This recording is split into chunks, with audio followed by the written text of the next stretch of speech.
बिस्मिल्लाहिर्रहमानिर्रहीम। हम 11th class का मैथमेटिक्स जो नया एडिशन आया है उसका यूनिट नंबर 6 जिसका नाम है सीक्वेंस एंड सीरीज़, इसकी एक्सरसाइज 6.5 स्टार्ट करने में इंटरेस्टेड हैं। लेकिन 6.5 स्टार्ट करने से पहले ज्योमेट्रिक सीक्वेंस क्या होता है, सीक्वेंस के बारे में तो आप पढ़ चुके हैं। फिर आपने अर्थमेटिक सीक्वेंस क्या होता है उसके बारे में पढ़ा, अर्थमेटिक सीरीज़ के बारे में पढ़ा। अब ज्योमेट्रिक सीक्वेंस क्या होता है और ज्योमेट्रिक प्रोग्रेशन, ज्योमेट्रिक सीक्वेंस या ज्योमेट्रिक प्रोग्रेशन एक ही चीज़ के दो नाम हैं।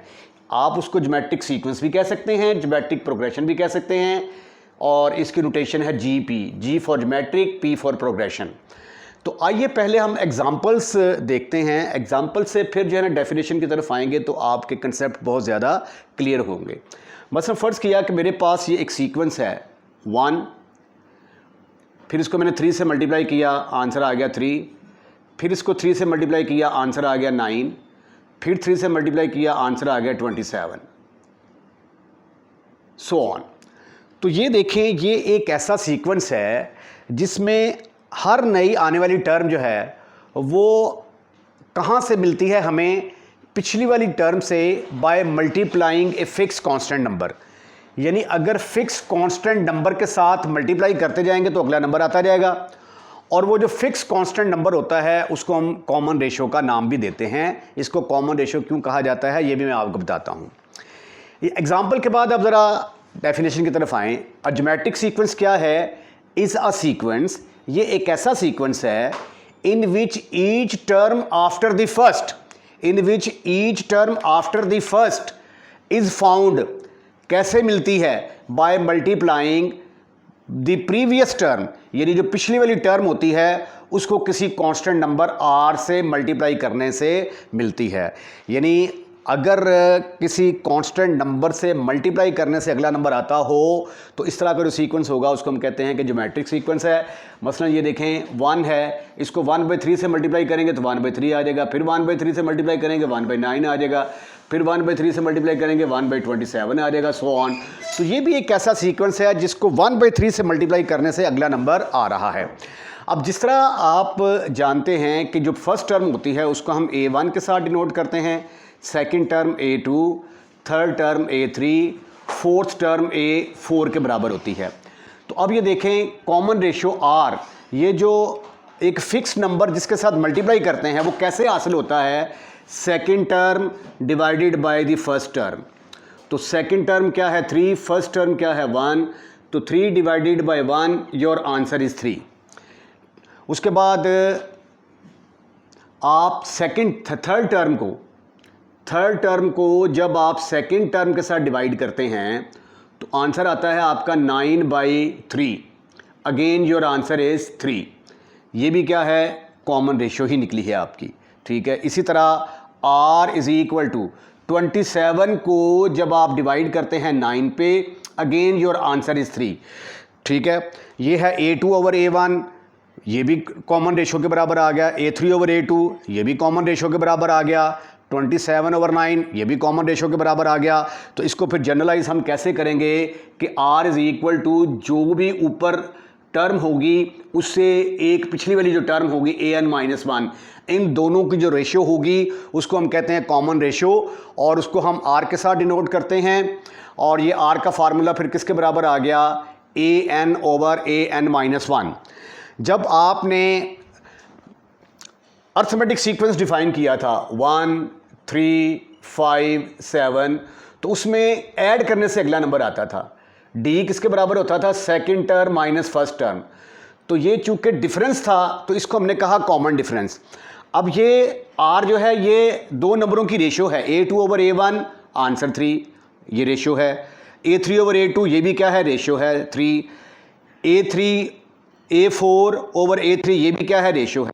तो ये एक ऐसी रेशो है जो सब में कॉमन है। तो ऐसी रेशो जो सब में कॉमन होती है उसको हम क्या कहते हैं कि ये कॉमन रेशो है। तो ये था ज्योमेट्रिक सीक्वेंस की डेफिनेशन जिसको हम ज्योमेट्रिक प्रोग्रेशन भी बोलते हैं। आइए अब हम जनरल टर्म जो है इसकी, या nth term of A geometric sequence क्या होती है उसको डिफाइन करते हैं। मैं ये सपोज कर लेता हूँ, late A1 is the first term, is the first term of geometric sequence, and let R 1 के बराबर नहीं होनी चाहिए, क्योंकि अगर ये R 1 के बराबर होगा तो वो सीक्वेंस ही नहीं बनेगा। R should not be equal to 1, R को 1 के बराबर नहीं होना चाहिए। And let R is the common ratio, common ratio. तो फिर A1 किसके बराबर आया? A1 is equal to A1 को मैं ऐसे लिख सकता हूं, A1 is equal to A1 into R की पावर 1 माइनस 1, क्योंकि 1 माइनस 1 का मतलब क्या होगा? 0, और किसी चीज़ की 0 पावर जो होती है वो किसके बराबर होती है? 1। R की पावर 0 किसके बराबर होगी? 1 के बराबर। ठीक है, अब सेकेंड टर्म किसके बराबर आएगी? बाय डेफिनेशन सेकेंड टर्म किसके बराबर आएगी? पिछली वाली टर्म को किसी कांस्टेंट नंबर R से मल्टीप्लाई करेंगे, यानी पिछली वाली टर्म को R से मल्टीप्लाई करेंगे। पिछली वाली टर्म क्या है? A1 को R से मल्टीप्लाई कर देंगे तो इससे अगली टर्म आ जाएगी। ठीक है, इसको अगर मैं ऐसे लिख दूं A1 इंटू R की power 2 minus 1, any kind of problem you have? आपका आंसर आएगा no, never, not at all. ठीक है, इसको ऐसे लिखा जा सकता है ना, 2 में से 1 निकाला, बाकी पावर 1 ही आ जाएगी ना। A3 किसके बराबर आएगा? पिछले वाली टर्म को R के साथ मल्टीप्लाई कर दें, ये आ गया AR स्क्वायर। इसको लिखा जा सकता है A1 R की पावर 3 माइनस 1। उसके बाद A4 किसके बराबर आ जाएगा? A1 R की पावर 3। इसको लिखा जा सकता है A1 R की power 4 minus 1, and so on. AN is equal to, देखें अगर 4 है तो A1 तो हर एक में आ रहा है ना, तो nth टर्म में भी A1 आएगा। उसके बाद अगर A1 है तो R की पावर 1 माइनस 1, A2 है तो 2 माइनस 1, A3 है तो 3 माइनस 1, A4 है तो 4 माइनस 1, AN होगा तो R की पावर n माइनस 1 होगा। ये आपका फार्मूला आ गया जनरल टर्म का। ठीक है, जब आप अर्थमेटिक सीक्वेंस पढ़ रहे थे तो वहाँ पे जनरल टर्म का फार्मूला ये वाला था, A1 plus n minus 1 into D. ये सारी वही चीज़ें हैं, ठीक, सिर्फ D का और R का फ़र्क है। D 2 कंसेक्टिव टर्मों को माइनस करने से हासिल होता था, R 2 कंसेक्टिव टर्मों को डिवाइड करने से हासिल होगा। ठीक है जी, A1 से मुराद क्या होगा? फर्स्ट टर्म, R से मुराद कॉमन रेशो, कॉमन रेशो, और N से मुराद नंबर ऑफ टर्म्स। तो ये एक बड़ा इंपॉर्टेंट फार्मूला आ गया है, इसका बड़ा अमल दखल है एक्सरसाइज 6.5 के अंदर। तो आइए एक्सरसाइज 6.5 का आगाज करते हैं। क्वेश्चन नंबर 1 है find the 6th term of GP. एक ज्योमेट्रिक प्रोग्रेशन दिया गया है, इसकी 6ठी टर्म आपने मालूम करनी है। तो अभी अभी हमने जनरल टर्म का फार्मूला जो है वो ड्राइव किया है, उस फार्मूले को यूज़ करते हुए हम इसकी 6ठी टर्म निकालेंगे। पहले सीक्वेंस देखें क्या है, -6, -3, -2। जनरल टर्म का फार्मूला है AN is equal to A1 R की पावर n माइनस 1। ठीक है, तो A1 क्या होता है? जो फर्स्ट टर्म होती है उसको हम कहते हैं A1। A1 is equal to -6। Common ratio R कैसे निकालते हैं? Second term divided by first term, 2 consecutive टर्मों को डिवाइड कर दें। -3 divided by -6, your answer is 1/2। तो कॉमन रेशो किसके बराबर आ गई? R is equal to 1/2। इसको डिब्बे में बंद कर दें, ये A1 आपके पास आ गया। अब आपका फार्मूला क्या है? AN is equal to AN using AN is equal to A1 R की पावर n-1।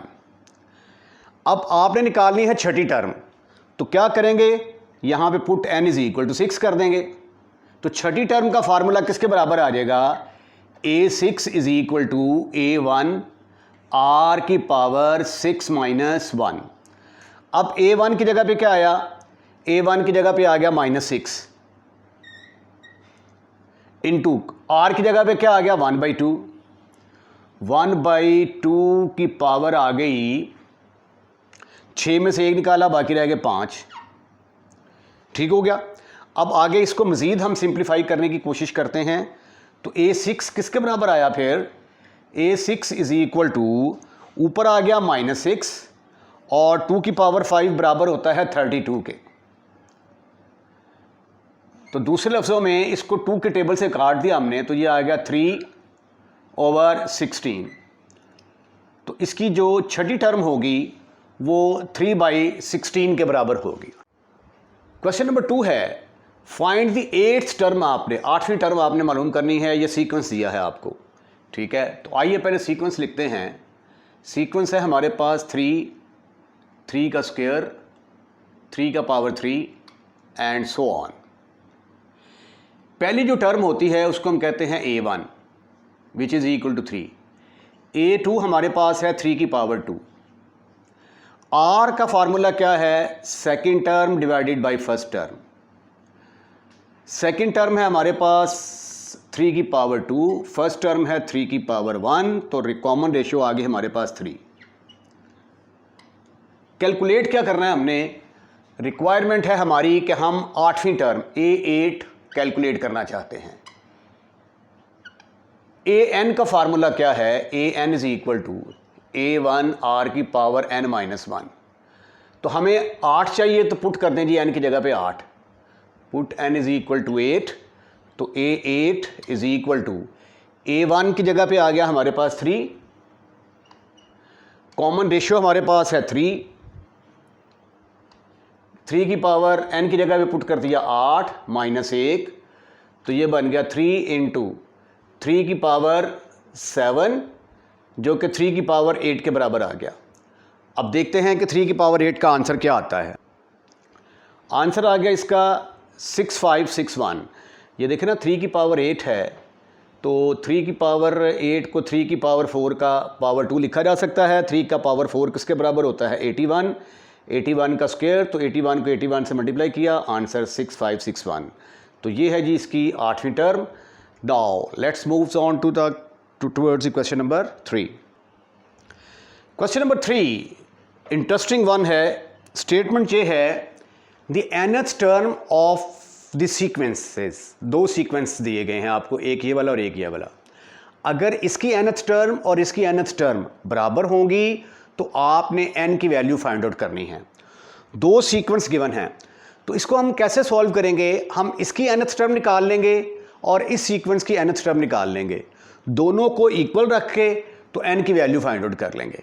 ठीक है, तो आइए क्वेश्चन का आगाज़ करते हैं। सॉल्यूशन, सीक्वेंस है आपके पास 1 2 4 8। पहला सीक्वेंस ले लिया मैंने। इसमें पहली टर्म किसके बराबर होती है, A1 के बराबर। First term is equal to A which is equal to 1। Second term है हमारे पास 2। R किसके बराबर होता है, second term divided by first term. तो ये आ गया जी हमारे पास 2/1 इज इक्वल टू 2। R हमारे पास आ गया। जब हमारे पास R आ जाए और A1 आ जाए तो फिर कोई भी टर्म आप जो है वो कैलकुलेट कर सकते हैं। nth टर्म यहाँ पे किसके बराबर होगी, an का फार्मूला है A1 इंटू R की पावर n-1। ठीक है, nth टर्म हमने इक्वल रखनी है, तो A1 की जगह पे क्या आ जाएगा, यहाँ पे 1 इंटू कॉमन रेशियो क्या है आपकी यहाँ पे 2 की power n-1 as it is ही रहेगा। तो ये सिंप्लीफिकेशन के बाद आ गया 2 की पावर n-1। ठीक है, इसकी nth टर्म आपने निकाल ली। आप ऐसा करें कि इसको पैक कर दें और पैक करने के बाद इसका नाम रख देते हैं नंबर 1। ठीक, उसके बाद दूसरा सीक्वेंस लें। दूसरा सीक्वेंस क्या है हमारे पास? Now take the second sequence, now take the second sequence. अब इसकी nth टर्म निकाल लें। इसकी जो nth टर्म होगी वो इसकी nth टर्म के बराबर होगी। दोनों को इक्वल रख के तो n की वैल्यू फाइंड आउट कर लेंगे। सीक्वेंस है मेरे पास 256, 128, 64 एंड सो ऑन। यहाँ पे पहली टर्म क्या है? इस पहली टर्म को हम B1 कह देते हैं जी। नया सीक्वेंस है, इधर हमने A1 नाम रखा था, इधर B रख लेते हैं। B1 किसके बराबर है? 256 के बराबर। B2 किसके बराबर है? 128। तो R किसके बराबर आएगा? B2 over B1। B2 है मेरे पास 128, B1 है मेरे पास 256, आंसर आ गया 1/2। तो कॉमन रेशो मेरे पास आ गई। Common ratio is equal to R is equal to 1/2। कोई भी टर्म आपने निकालनी हो तो उसके लिए आपको कॉमन रेशो चाहिए और फर्स्ट टर्म चाहिए। अब इसकी nth टर्म का फार्मूला क्या होगा? Bn is equal to B1 R की पावर n-1। B1 किसके बराबर है? B1 आपने कैलकुलेट किया 256, R आपके पास है 1/2, n-1। अच्छा जी, ये इसकी nth टर्म निकल आई। But nth terms are equal. Nth terms of both sequences are equal. तो इसका मतलब ये हुआ कि फिर an बराबर होगा bn के। an हमारे पास है, इसको 1 2 3 का नाम दे दें, यूजिंग 1 and 3। अब ये देखें जी, n किसके बराबर था? 2 की पावर n-1। यहाँ पे आ गया 2 की पावर n-1। और bn किसके बराबर है? 256 इंटू 1 ओवर 2 की power n-1। This is further equal to 2 की पावर 256 ओवर, ये आ जाएगा 2 की पावर n-1। देखें ये आएगा ना 1 की पावर n-1 ऊपर आ जाएगा, 2 की पावर n-1 नीचे आ जाएगा। 1 की पावर n-1 1 के बराबर होता है। 1 की power n-1 is equal to 1, तो इसलिए ऊपर आ गया 1 और नीचे इसकी पावर आ गई 2n-1। अच्छा, अब इसको इससे मल्टीप्लाई करेंगे, क्रॉस मल्टीप्लिकेशन करेंगे तो 2 की पावर n-1 इंटू 2 की power n-1 is equal to 56। ये बेसिस एक जैसी हैं, पावर्स ऐड हो जाएंगी, तो ये आ जाएगा n-1 प्लस n-1। 256 किसके बराबर होता है? 1 2 3 4 5 6 7 8, 2 की पावर 8 के बराबर होता है, 2 की पावर 8। तो ये आ गया। मज़ीद जब आप इसको हल करेंगे तो लेफ़्ट हैंड साइड में हमारे पास आ गया 2 की पावर 2n, 2 की पावर 2n -1 और -2। -2 इज इक्वल टू 2 की पावर 8।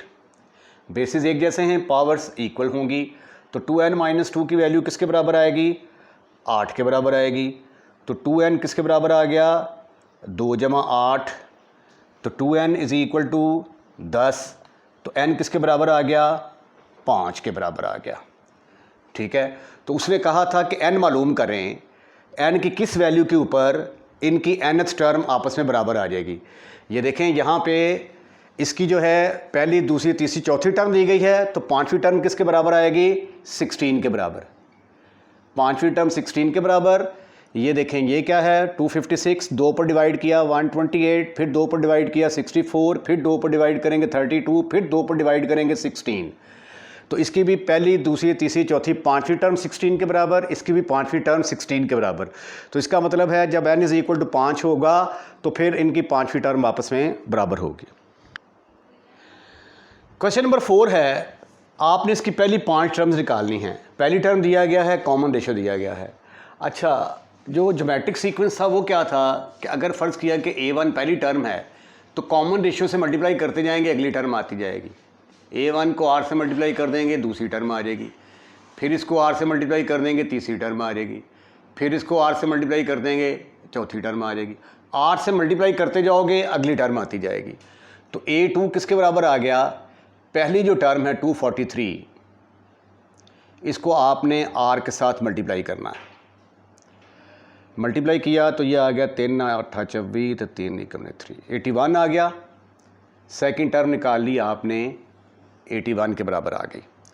ठीक हो गया।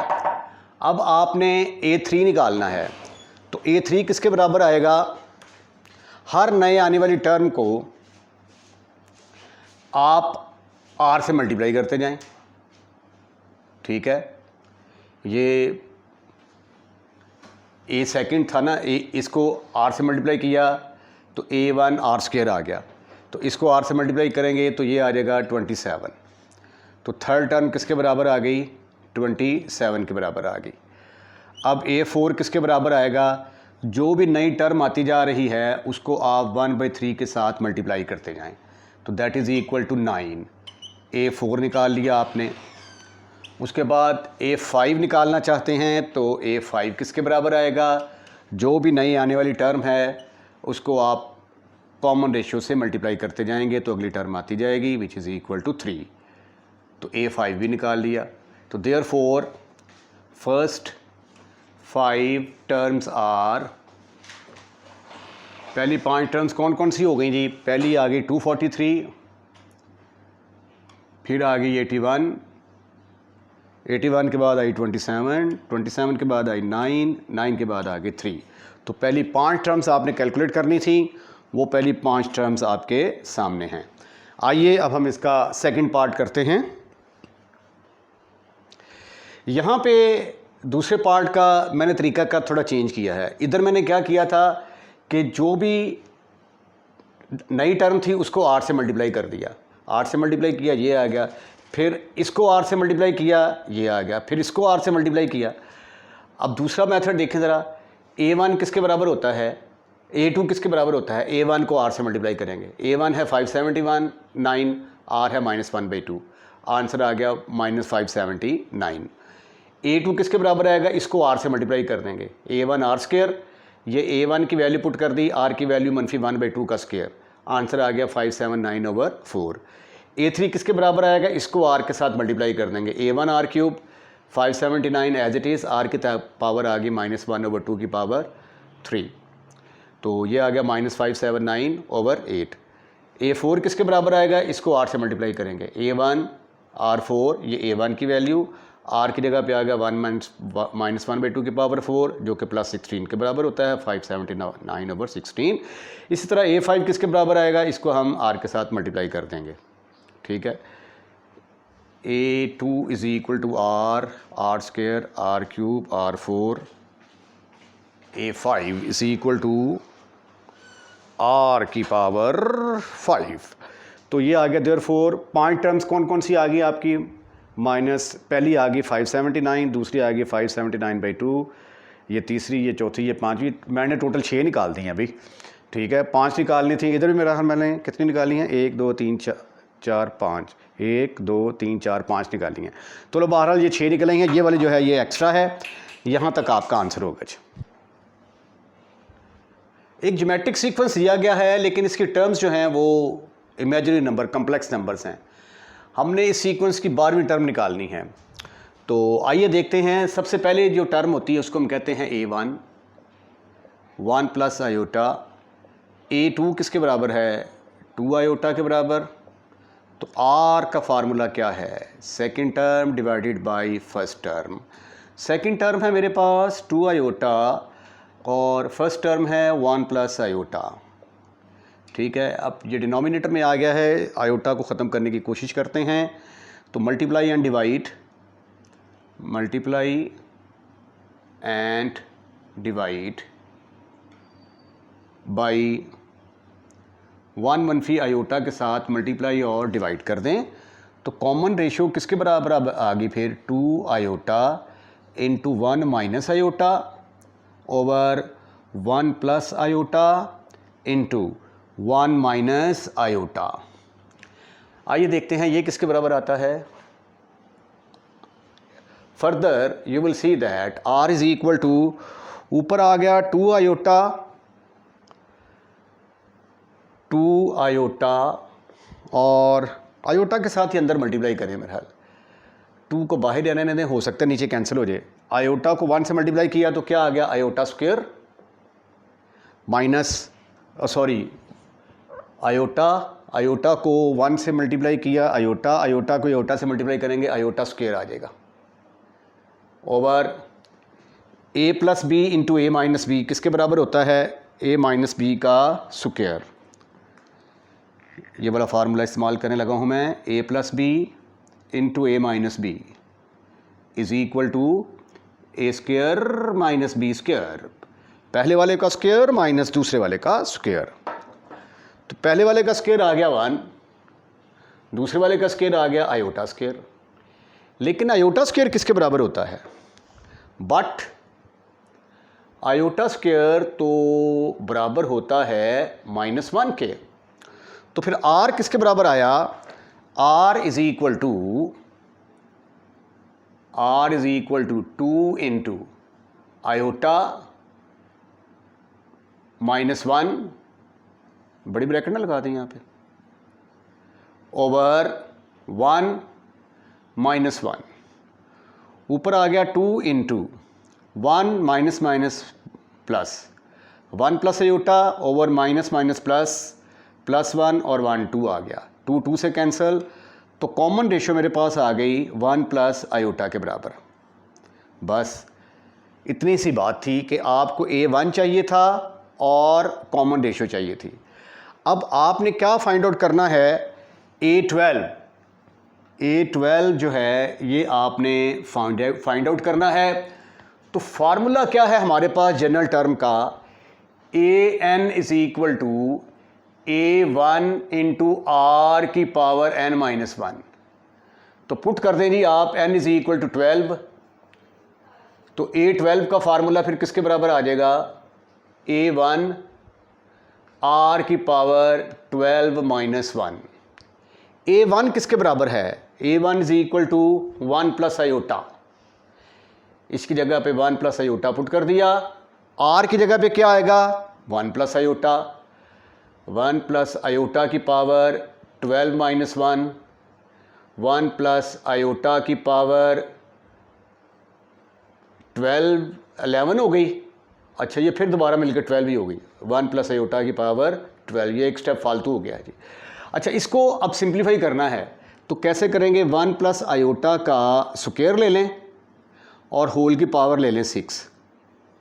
अब इसको a प्लस बी के फार्मूले से खोल दें, a square plus B square plus 2ab की पावर 6।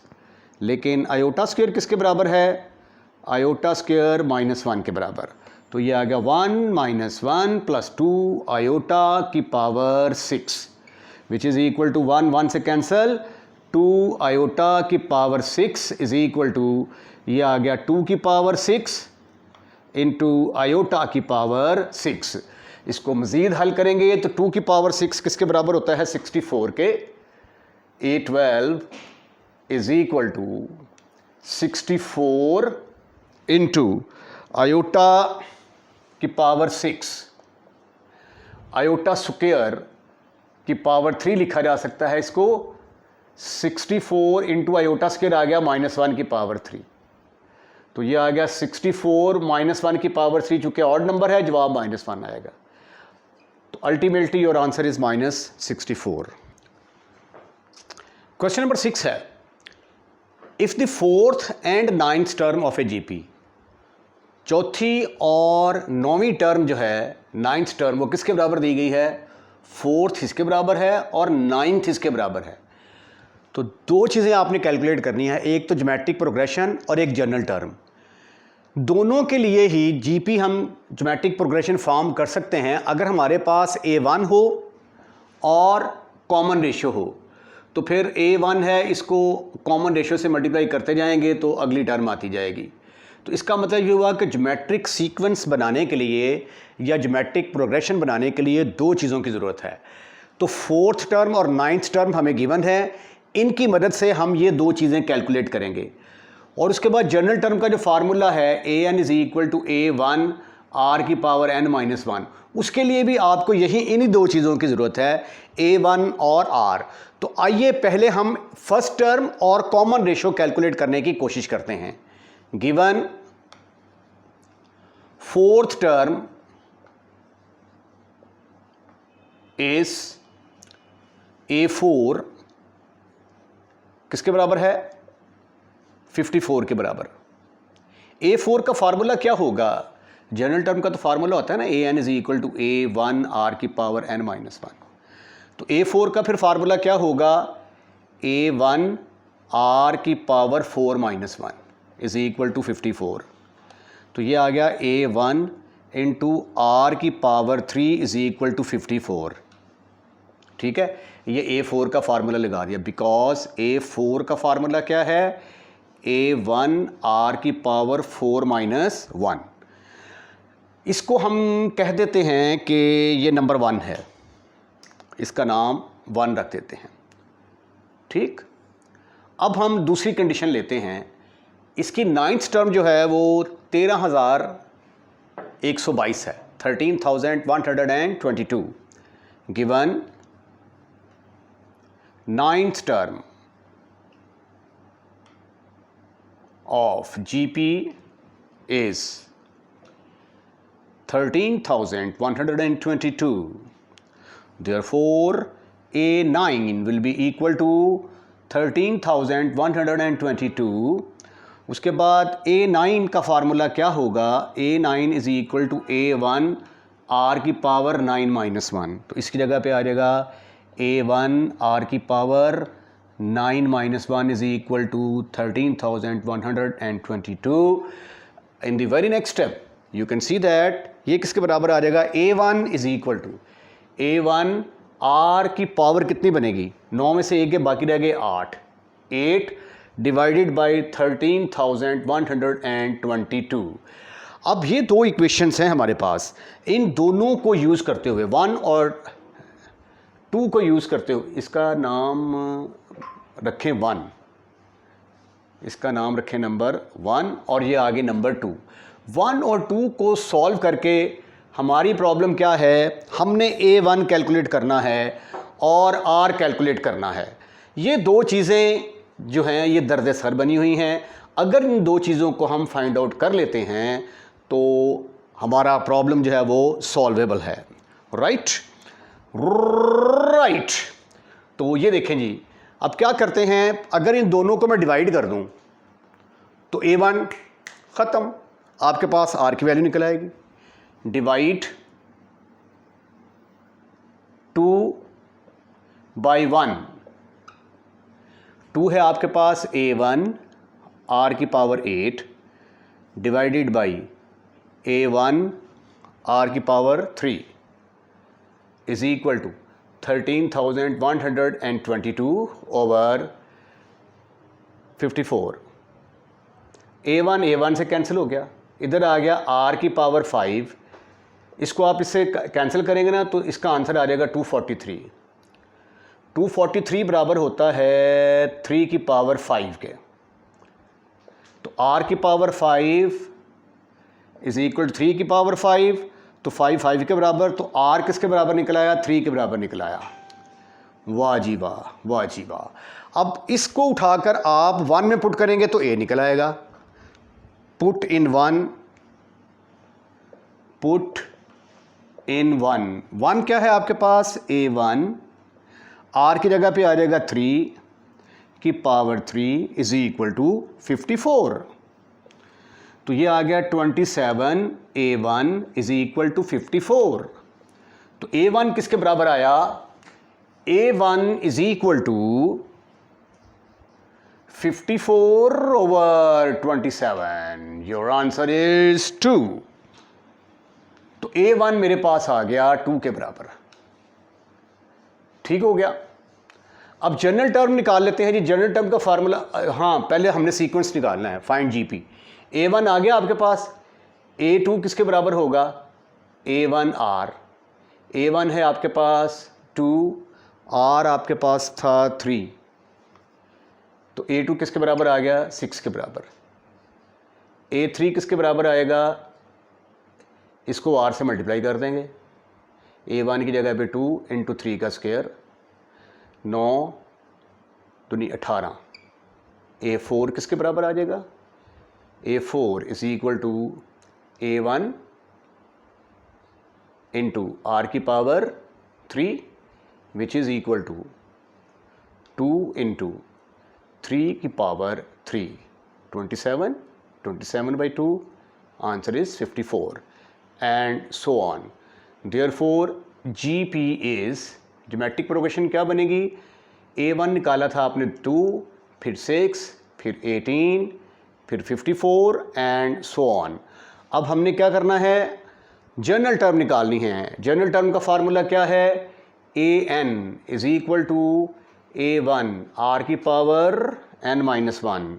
a1 आपने कैलकुलेट किया था 2 के बराबर, r की वैल्यू है आपके पास 3, n-1, तो 2 इंटू 3 की power n-1 is the general term.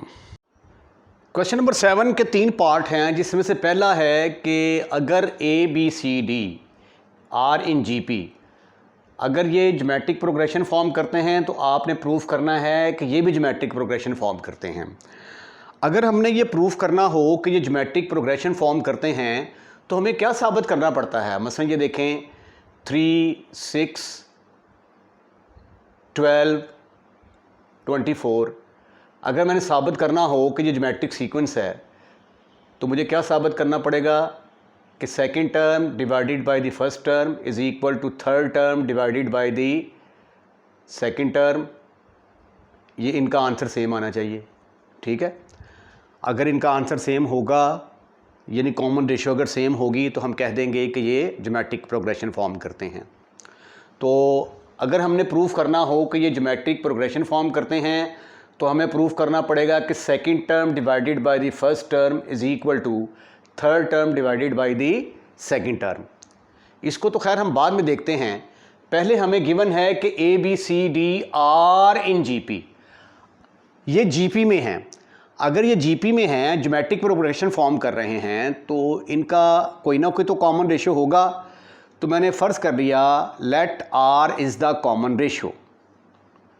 Common ratio भाई, अगर R कॉमन रेशियो है तो फिर इसका मतलब ये हुआ कि second term divided by first term, तो third term divided by second, fourth term divided by third, answer किसके बराबर आ जाएगा? R के बराबर आ जाएगा, कॉमन रेशियो। ठीक हो गया। अब यहाँ से पहले हम ले लेते हैं ये चारों आपस में बराबर हैं, इम्प्लाइज दैट B/A ये किसके बराबर होगा? R के बराबर होगा ना, क्योंकि देखो ना ये भी तो इसके बराबर है। तो यहाँ से एक रिज़ल्ट निकल आया B is equal to AR। मैंने B in terms of A निकाल लिया। अब यही काम मैं करूँगा सारा, हर एलिमेंट को इन टर्म्स ऑफ R निकालूंगा मैं। नाउ पहले मैंने B/A is equal to R लिया था, अब C/B is equal to R लें, implies C is equal to BR, और R B की वैल्यू क्या है? B की वैल्यू है AR, ऊपर आपने कैलकुलेट की AR, तो ये आ गया AR स्क्वायर। तो सी आपने कैलकुलेट कर लिया, सी इज इक्वल टू किसके बराबर आ गया, ए आर स्क्वायर के बराबर आ गया। इसको भी पैकिंग कर दें इसकी, हमने सी को भी in terms of A R calculate कर लिया।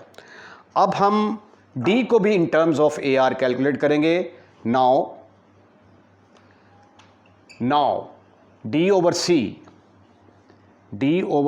Is equal to R implies that D is equal to RC। अब C की वैल्यू क्या है, C की वैल्यू है ए आर स्क्वायर। ये देखें, ये C की वैल्यू है और C की वैल्यू क्या है, ए आर स्क्वायर। ए आर स्क्वायर, तो ये आ गई जी ए आर क्यूब के बराबर। ठीक है, तो बस साबित हुआ कि D किसके बराबर आ गया, फिर ए आर क्यूब। इसको भी डिब्बा में बंद कर दें। डी की value in terms of A and R, C की वैल्यू भी in terms of A and R. C is equal to A R square. ये रिजल्ट हमने निकाल के रख लिए, B is equal to A are.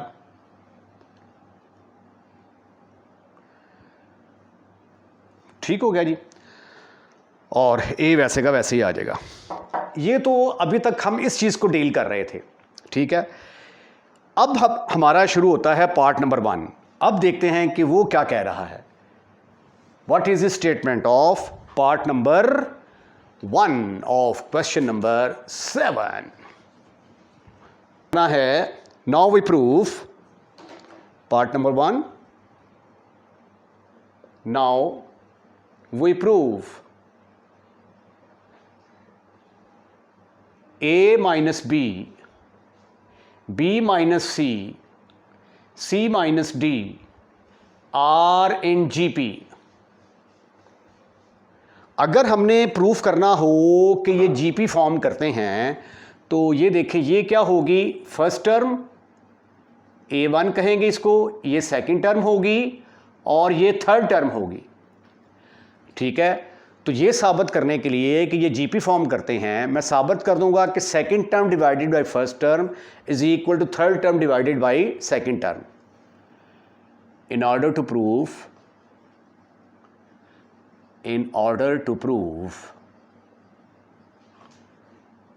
they are in GP, we shall show, हम साबित कर देंगे कि b minus C second term divided by first term is equal to third term divided by second term. b minus C, ये बराबर साबित करेंगे जी हम। अगर दोनों इक्वल आ जाते हैं, अगर ये इक्वल आ जाते हैं, left hand side right hand side के इक्वल आ जाती है, तो फिर हम कह देंगे कि ये जो हैं, ये तीनों टर्म्स नंबर 1, नंबर 2, नंबर 3, ये क्या करती हैं, ज्योमेट्रिक प्रोग्रेशन फॉर्म करती हैं। क्रॉस मल्टीप्लिकेशन करें ज़रा, तो ये आ जाएगा b माइनस सी होल का square is equal to a minus B into C minus D. Left hand side को चूज़ करें, b माइनस सी का स्क्वायर। अब ये जो वैल्यूज़ आपने कैलकुलेट रखी हुई थी, इनको इस्तेमाल करने का वक्त है। b की जगह पे क्या आएगा, ए आर, और c की जगह पे आएगा ए R square. Put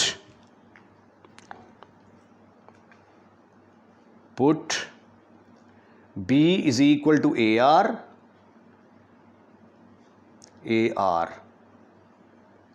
C is equal to AR square. ठीक, b is equal to ये आ गया AR, C की जगह पे आ गया AR का स्क्वायर, होल का स्क्वायर। तो मुझे तो यहाँ से ए आर कॉमन नज़र आ रहा है, ए आर कॉमन निकाला तो ब्रैकेट में रह गया 1 माइनस ए आर, बाहर चला गया 1 माइनस आर, होल की पावर 2। तो दूसरे लफ्ज़ों में ये आ गया A square R square into 1 minus R whole का स्क्वायर। ये आई मेरे पास लेफ्ट हैंड साइड। अब मैं राइट हैंड साइड कैलकुलेट करूँगा और प्रूफ कर दूँगा कि उसका भी आंसर इसी के बराबर आता है। Right hand side right hand side a minus B into C minus D. a minus B की जगह पे क्या पुट करेंगे, ए आर। सी की जगह पे क्या पुट करेंगे, ए आर स्क्वायर। और डी की जगह पे क्या पुट करेंगे, ए आर क्यूब। ये देखें डी की वैल्यू क्या है, ए आर क्यूब। ये वैल्यूज यहां पे पुट कर दी मैंने। यहां से मैंने ए कॉमन निकाला तो ब्रैकेट में आ गया 1 माइनस आर। यहां से मैंने ए आर स्क्वायर कॉमन निकाला तो ब्रैकेट में आ गया 1 माइनस आर। ये मिलके बन गया A square R square, A square R square. तो 1 minus R 1 minus R 1 minus R का स्क्वायर। तो ये देखिए लेफ्ट हैंड साइड का आंसर और राइट हैंड साइड का आंसर बराबर आ गया। Left hand side is equal to right hand side. Therefore A minus B, B minus C, C minus D are in GP. हमने साबित कर दिया कि second term divided by first term, third term divided by second term are equal, therefore they will form a GP. Second part है इसका। अब हमने proof करना है कि A square minus B square, B square minus C square, C square minus D square are in GP. ठीक है, ये तो एज इट इज़ जिस तरह पहले क्वेश्चन पार्ट में हल किया है ये तो आपको हल करना पड़ेगा। अब ये साबित करने के लिए कि ये जीपी में है, मुझे प्रूफ करना पड़ेगा कि second term divided by first term is equal to third term divided by second term. इनका आंसर सेम आता है। This is my requirement. तो second term divided by first, third divided by second, cross multiplication की तो ये बन गया B square minus C square का स्क्वायर, ये A square minus B square इसके साथ मल्टीप्लाई होगा। अब हम लेफ्ट हैंड साइड को सॉल्व करते हैं, राइट हैंड साइड को सॉल्व करेंगे, दोनों का आंसर प्रूव कर देंगे बराबर आता है। लेफ्ट हैंड साइड है B square minus C square का होल स्क्वायर। अब बी जो है वो ए आर के बराबर है, सी ए आर स्क्वायर के बराबर। तो बी की जगह फिर आ जाएगा A square R square, C square की जगह पे आ जाएगा ए स्क्वायर आर की पावर 4। अब इन दोनों में से आपको A square R square common नजर आएगा, ब्रैकेट में आ गया 1 माइनस इधर आ जाएगा आर स्क्वायर होल का स्क्वायर। इसको आप लिख सकते हैं ए की पावर 4 आर की power 4 1 minus R square whole का स्क्वायर। ये लेफ्ट हैंड साइड आ गई। अब राइट हैंड साइड क्या है आपकी, राइट हैंड साइड है A square minus B square C square minus D square. B की जगह पे ए आर, सी की जगह पे ए आर स्क्वायर, डी की जगह पे ए आर क्यूब पुट कर दें। Right hand side A square as it is, B की जगह पे आ गया ए आर, इसका स्क्वायर लेंगे ए स्क्वायर आर स्क्वायर आ जाएगा। सी का स्क्वायर लेंगे ए स्क्वायर आर 4 आ जाएगा। डी का स्क्वायर लेंगे ए स्क्वायर आर की पावर 6 आ जाएगी। यहाँ से आपको ए स्क्वायर कॉमन नजर आएगा, ब्रैकेट में आ जाएगा 1 माइनस आर स्क्वायर। यहाँ से ए स्क्वायर आर की पावर 4 ब्रैकेट में आ जाएगा 1, ए स्क्वायर बाहर चला गया, 4 भी बाहर चला गया, आर स्क्वायर। ये ए स्क्वायर और ए स्क्वायर मिलकर कितना बन जाएगा, ए की पावर 4, यहाँ पे ए की पावर 4 आना था। ठीक है, तो ये मिलके और ये मिलके बन गया ए की पावर 4 आर की पावर 4 और 1 minus R square 1 minus R square 1 minus R square whole का स्क्वायर। तो लेफ्ट हैंड साइड किसके बराबर आ गई, राइट हैंड साइड के बराबर आ गई। Left hand side right hand side आने का बराबर आने का मतलब क्या है कि B square over B square minus C square over A square minus B square is equal to C square minus D square over B square minus A square are in G P. Are in नहीं sorry ये लिखना था मैंने, left hand side right hand side आने का मतलब ये हुआ कि ये जो है A square minus B square minus C square minus D square are in G P. Okay, आइए अब हम इसका थर्ड पार्ट हल करने की कोशिश करते हैं। इसका थर्ड पार्ट है, अब आपने प्रूफ करना है A square plus B square plus B square plus C square plus C square plus D square are in G P. In order to prove that they are in GP, we shall show that second term divided by first term is equal to third term divided by the second term. Cross multiplication की ये B square plus C square का whole square हो गया, ये A square plus B square C square plus D square से multiply होगा। Left hand side B square plus C square, B और C की वैल्यूज पुट कर दी यहाँ पे, कॉमन लिया ए स्क्वायर आर स्क्वायर, जब इसका स्क्वायर लेके बाहर निकालेंगे ए 4 आर 4 तो ये 1 प्लस आर स्क्वायर का स्क्वायर। जो पिछला सवाल नहीं किया, सिर्फ माइनस की जगह प्लस लगा दें तो इसका सोल्यूशन निकल आएगा। अब right hand side A square plus B square C square plus D square, B की वैल्यू पुट कर दी, सी और डी की वैल्यू पुट कर दी, यहाँ से ए स्क्वायर कॉमन निकाल लिया, यहाँ से ए स्क्वायर R4 कॉमन निकाल लिया, ये ए स्क्वायर R4 और ये मिलकर स्क्वायर बन गया, left hand side is equal to right hand side. तो इसका मतलब क्या हुआ कि A square plus B square comma B square plus C square comma C square plus D square क्या करते हैं, ज्योमेट्रिक प्रोग्रेशन फॉर्म करते हैं।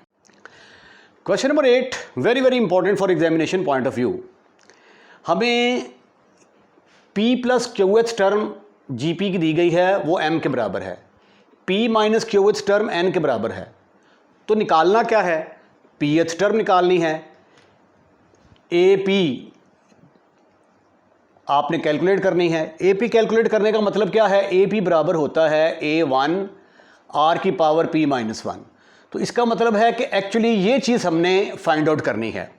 हमें गिवन क्या है, ये चीज़ें जो गिवन हैं इनको हम यूज़ करते हुए PH टर्म निकालने की कोशिश करते हैं।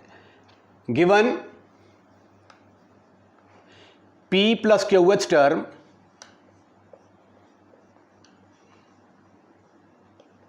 Of GP is M। ये देखें, इसकी P plus Q H term जो है ना ये M के बराबर दी गई है। तो P plus Q H term को कैसे डिनोट करते हैं, ऐसे P plus Q H term, क्योंकि जनरल टर्म को हम AN के साथ डिनोट करते हैं, तो P plus Q H term को इससे जाहिर करेंगे।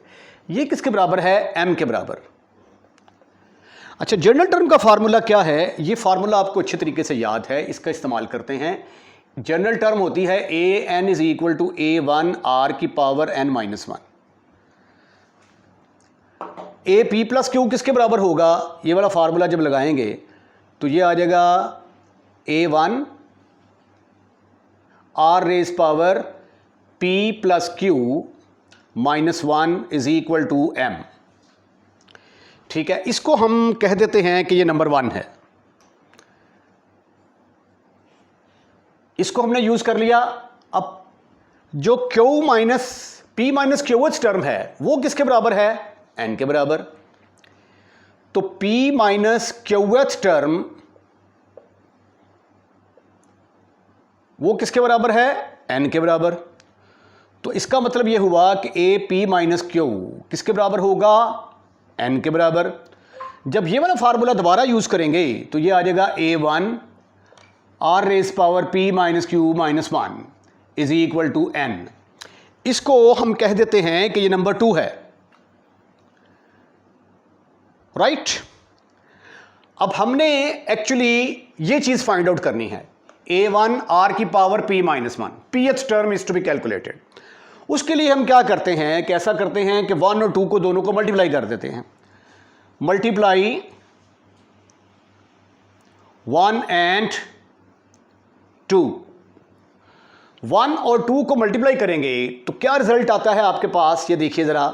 1 आपके पास है A1 R की power P plus Q minus 1।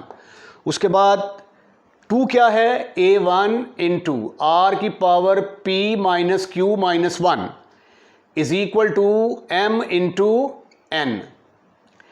A1 और A1 मिलके बन गया A1 का स्क्वायर, और R ये सारी पावर्स ऐड हो जाएंगी, P plus Q minus 1 plus P minus Q minus 1 is equal to MN।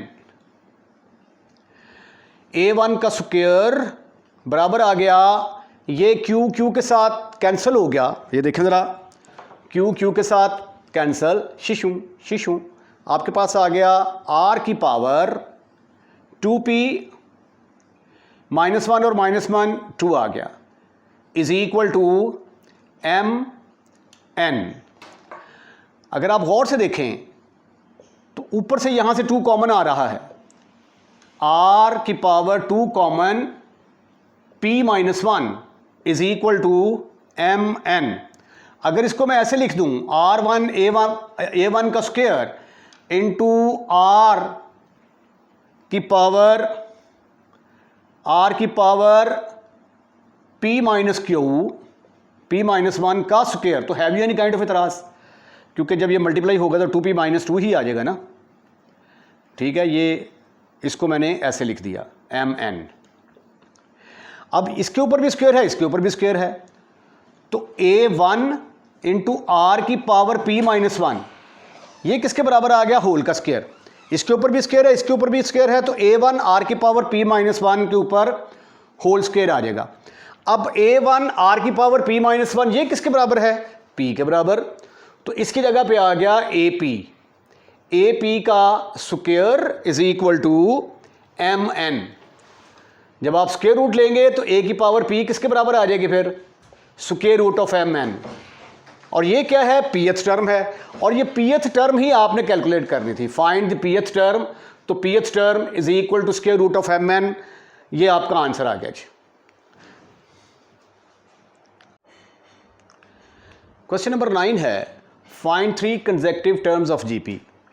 Geometric progression की 3 कंसेक्यूटिव टर्म मालूम करनी है, जिनको ऐड किया जाए तो आंसर 26 आए, मल्टीप्लाई किया जाए तो 216 आए।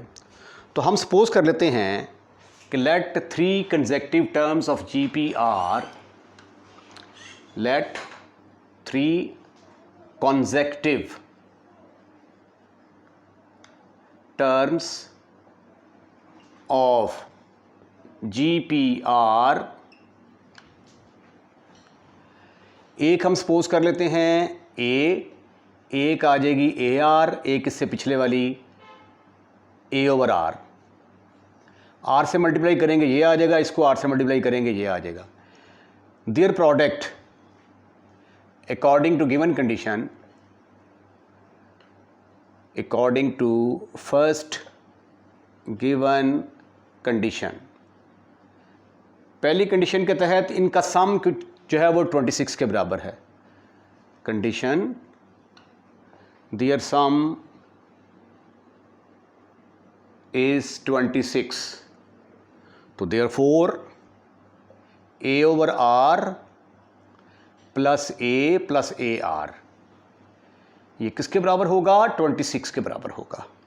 इसको हमने कह दिया कि ये नंबर 1 है। अकॉर्डिंग टू सेकेंड कंडीशन, इनको जब इनकी प्रोडक्ट ली जाती है A/R A इंटू AR, तो इनकी प्रोडक्ट आती है 216। According to second condition their product is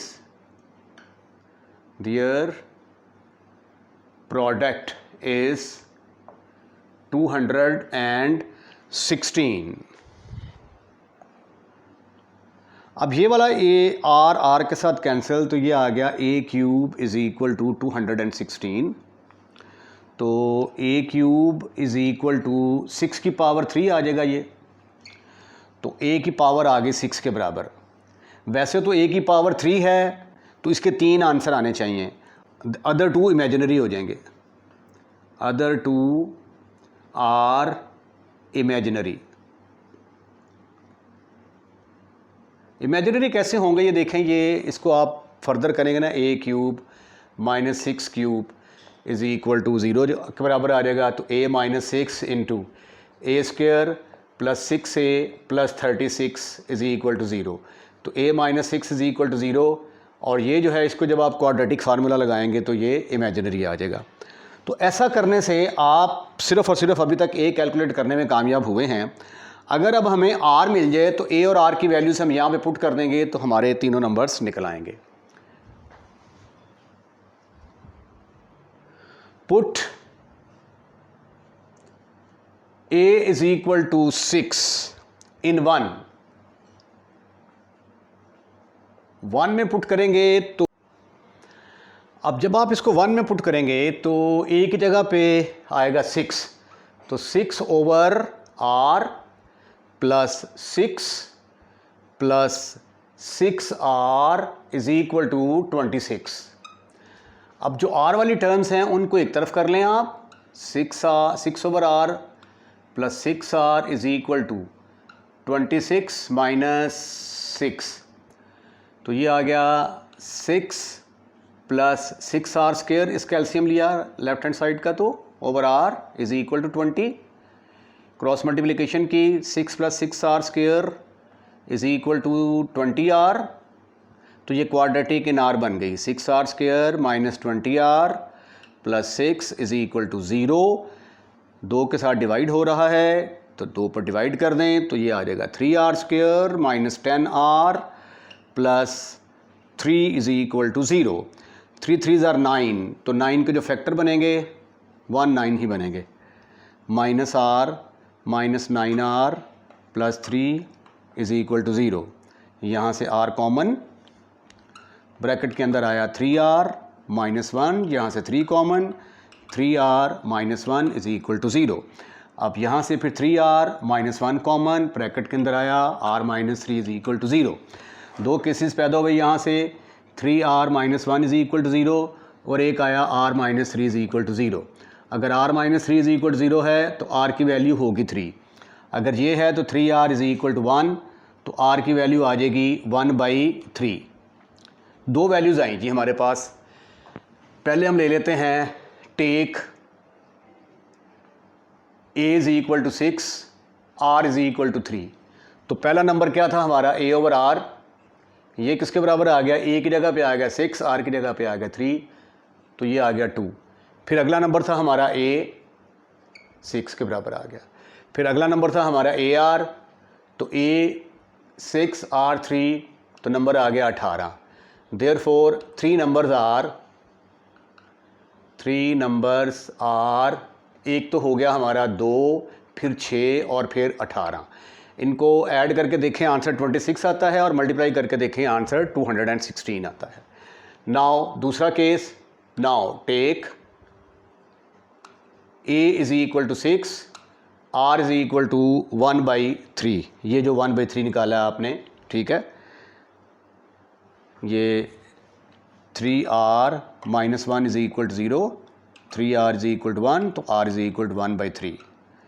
ये स्टेप मैंने कर दिया। मैं क्या, हो सकता है ये आपको नज़र ना आ रहा हो, ज़्यादा नीचे लिख दिया मैंने, ठीक है। तो पहला नंबर क्या था मेरा a/r,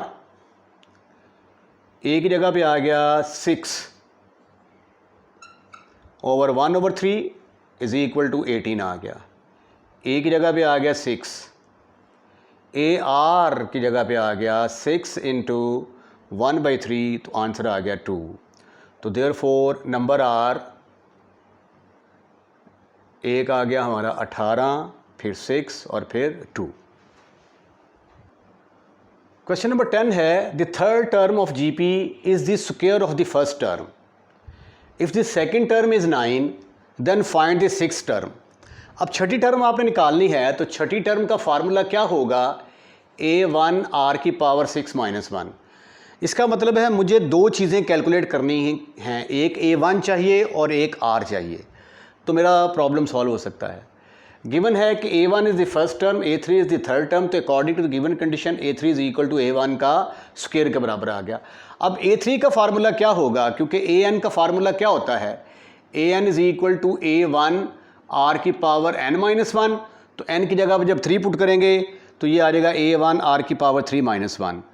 a1 से कैंसिल, तो r स्क्वायर किसके बराबर आ गया, इज इक्वल टू a1 के बराबर आ गया। उसके बाद नेक्स्ट है जी हमारा, हमें गिवन कि सेकंड टर्म जो है, गिवन सेकंड टर्म क्या होती है, a2 किसके बराबर गिवन है जी आपको, दैट इज इक्वल टू 9। अब a2 का फार्मूला क्या होगा, सेकंड टर्म का फार्मूला a1 r की power 2 minus 1। a2 is equal to a1 r की पावर 2 माइनस 1, यानी इसमें n की जगह पे 2 पुट करेंगे ना, तो ये वाला फार्मूला बन जाएगा। ये किसके बराबर है, इज इक्वल टू 9 के बराबर। तो a1 r किसके बराबर आ गया, फिर a1 r यहाँ से आ गया a1 r is equal to 9, ठीक है। a1 r स्क्वायर, a1 किसके बराबर है, r स्क्वायर के बराबर। इसको हमने नंबर 1 कह दिया, इसको हमने कह दिया कि ये नंबर 2 है। नंबर 1 क्या थी आपके पास, ज़रा देखें। नंबर 1 थी आपके पास a1 इज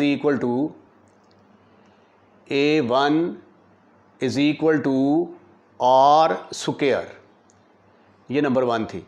तो a1 की जगह पे r स्क्वायर ऊपर पुट कर दें, पुट 1 इन 2, तो a1 की जगह पे आ जाएगा r square into r is equal to 9, तो ये आ गया r cube is equal to 9।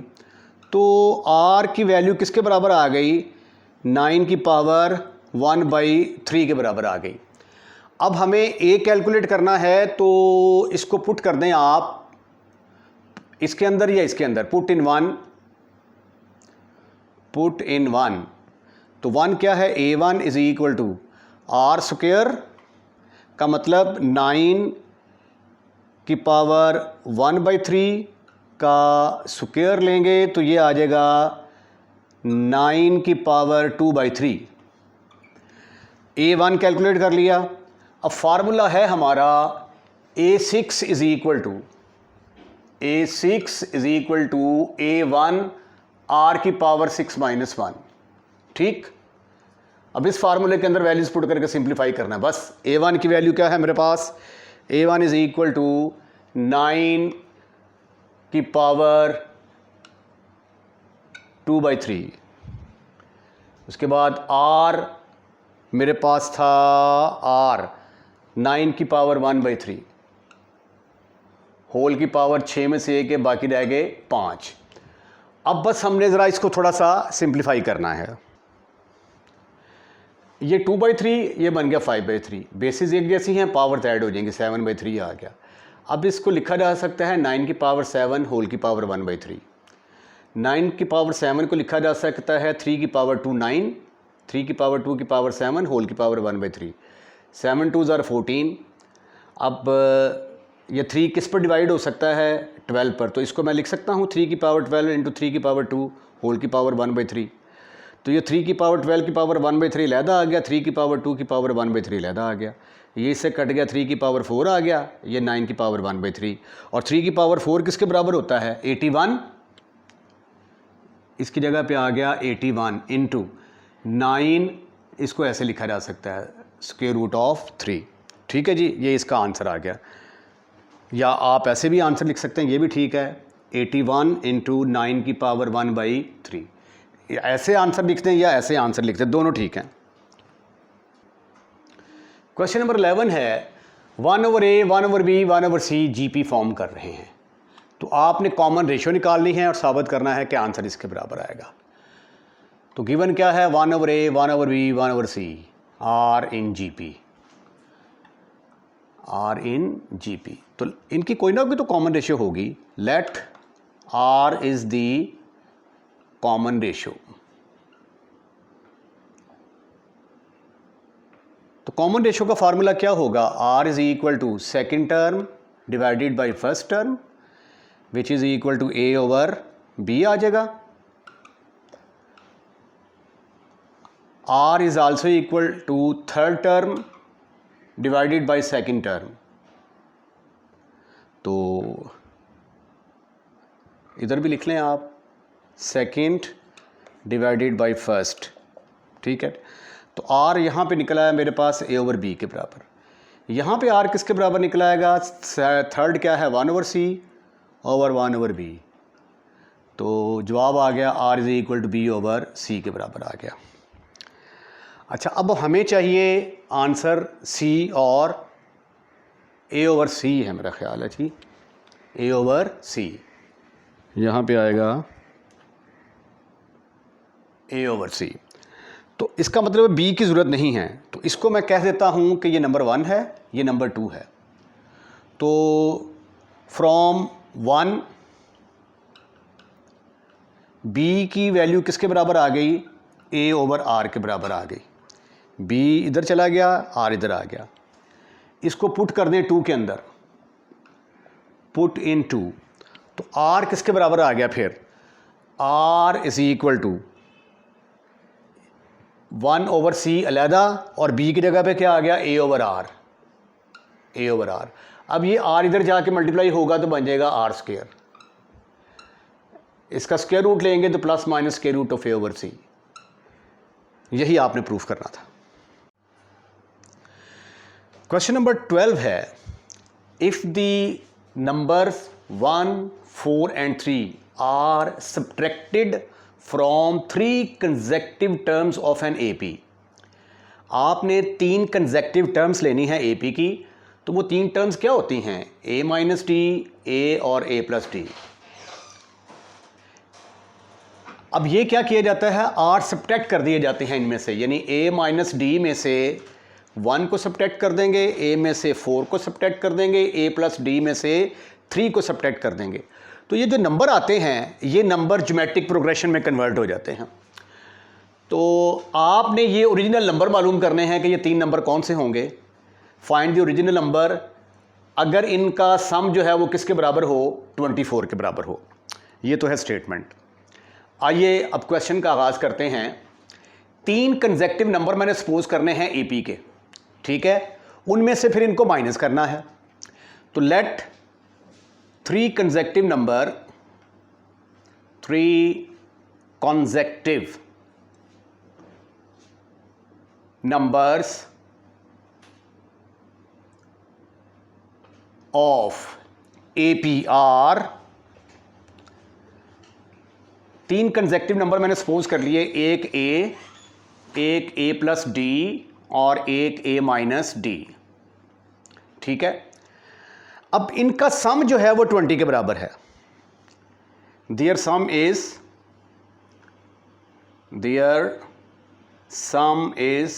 21। तो इसका मतलब ये हुआ कि A माइनस डी में जब A को ऐड करेंगे और इसमें A प्लस डी को ऐड करेंगे तो आंसर आएगा 21। डी के साथ कैंसिल हो जाएगा। 3A इज इक्वल टू 21 और यहाँ से A की वैल्यू मेरे पास आ गई 7 के बराबर, ठीक है। इसको पैकिंग कर दें, इसकी पैक कर दिया। अब ये कंडीशन क्या है? 1, 4 and 3 are subtracted from 3 consecutive terms of an AP। ये जो 3 consecutive terms of an AP है, इनमें से 1, 4 और 3 को माइनस किया जाता है। ये सेकंड कंडीशन है। ये एक्चुअली तो ये फर्स्ट कंडीशन है। According to given condition,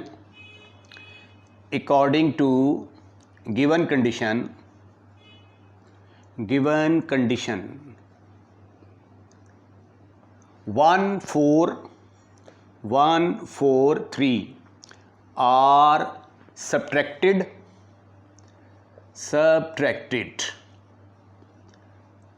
from A minus D, A and A plus D। तो ये क्या बन जाएगा फिर? A माइनस डी में से आपने 1 को माइनस कर दिया, A में से 4 को माइनस कर दिया और A प्लस डी में से आपने 3 को माइनस कर दिया। तो अब ये जो नए नंबर आए हैं, ये क्या करते हैं? ये ज्योमेट्रिक प्रोग्रेशन फॉर्म करते हैं। R in GP, ये ज्योमेट्रिक प्रोग्रेशन फॉर्म कर रहे हैं। अगर ये ज्योमेट्रिक प्रोग्रेशन फॉर्म कर रहे हैं तो फिर इनकी कॉमन रेशियो सेम होगी। तो फिर इसका मतलब क्या है कि second term divided by first term must be equal to third term divided by second term. अगर ये ज्योमेट्रिक प्रोग्रेशन फॉर्म करते हैं तो वो इस कंडीशन को सेटिस्फाइड करेंगे। अब ये देखें, it will play the role of A1। ये A1 है, ये A2 और ये A3, ठीक है। तो second term divided by first term, A minus 4 divided by A minus d minus 1 must be equal to A plus d, third term, ये है third term, A plus d minus 3 over second term क्या है? A minus 4। अच्छा, A की value हमारे पास है 7 के बराबर, ठीक है। बट या ऐसा करें कि पहले क्रॉस मल्टीप्लिकेशन ना कर दें। A माइनस 4 का स्क्वायर बन जाएगा is equal to A minus d minus 1 into A plus d minus 3। Put a is equal to 7, put a is equal to 7, तो यहां से मुझे d मिल जाएगा, और जब मुझे d मिल गया तो a और d को यहां पे पुट करूंगा तो मुझे नंबर्स मिल जाएंगे। जो नंबर मैंने मालूम करने हैं, एक जगह पे आ गया 7, 7 माइनस 4 का square is equal to 7 minus d minus 1,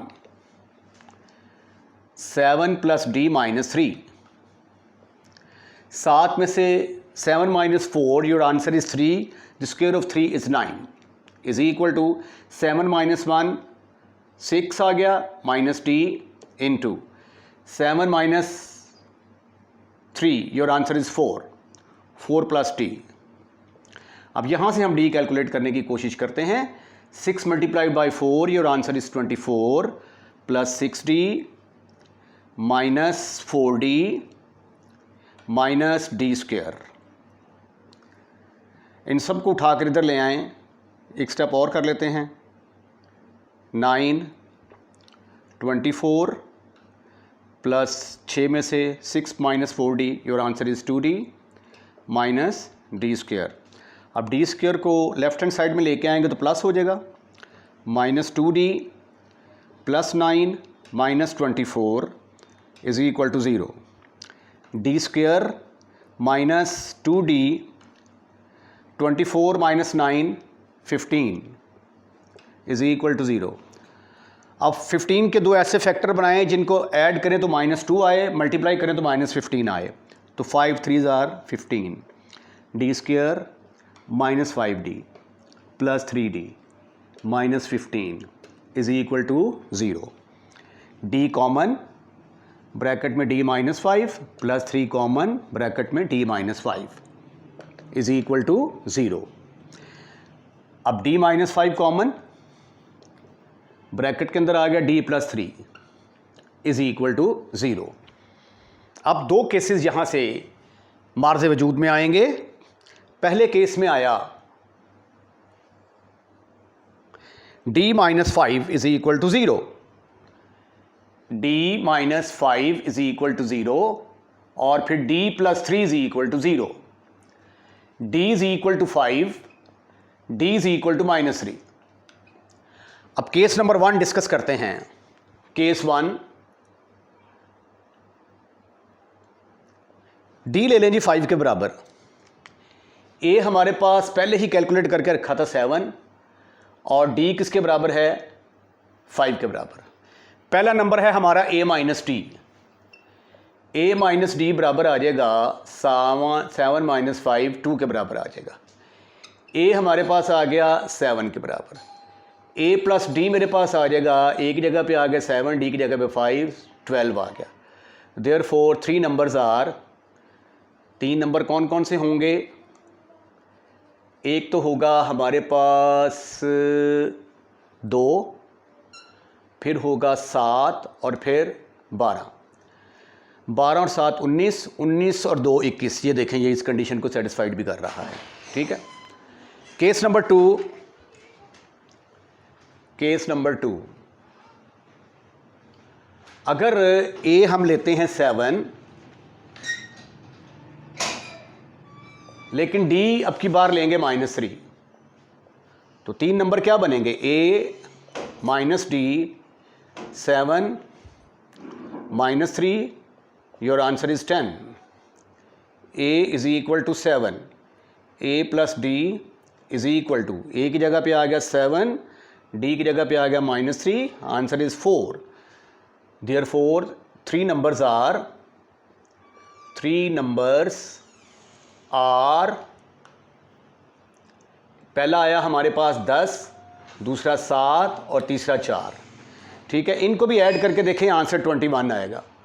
वैसे अगर आप 2, 7 और 12 पहले में से एक माइनस करेंगे तो 2 माइनस 1 आ जाएगा, 2 माइनस 1, 7 माइनस 4, 12 माइनस 3, तो ये आ गया 1 3 9, और 1 3 9 क्या है, ज्योमेट्रिक प्रोग्रेशन फॉर्म करते हैं। इसी तरह आप अपना ये वाला आंसर भी वेरीफाई कर सकते हैं। तो वेरी इंपॉर्टेंट क्वेश्चन, बहुत ज़्यादा इंपॉर्टेंट था for examination point of view, very very important. तो अगला सवाल क्वेश्चन नंबर 13 भी इससे मिलता जुलता है, that is also very very important.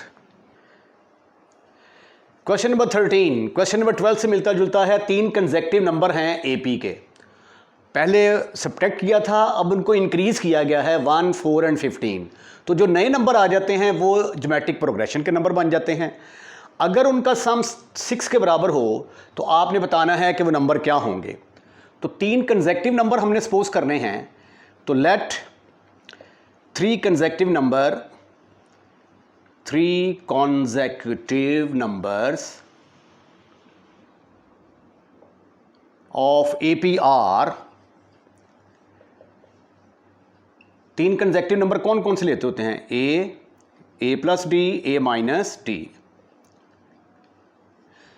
कहता है 3 कंसेक्टिव नंबर हैं, ए माइनस डी, ए और ए प्लस डी। इनको इंक्रीज कर दिया जाता है, इसमें 1 ऐड कर दिया जाता है, इसमें 4 ऐड कर दिया जाता है और इसमें 15 ऐड कर दिया जाता है। तो जो नंबर नए आते हैं ये ज्योमेट्रिक प्रोग्रेशन में बन जाते हैं।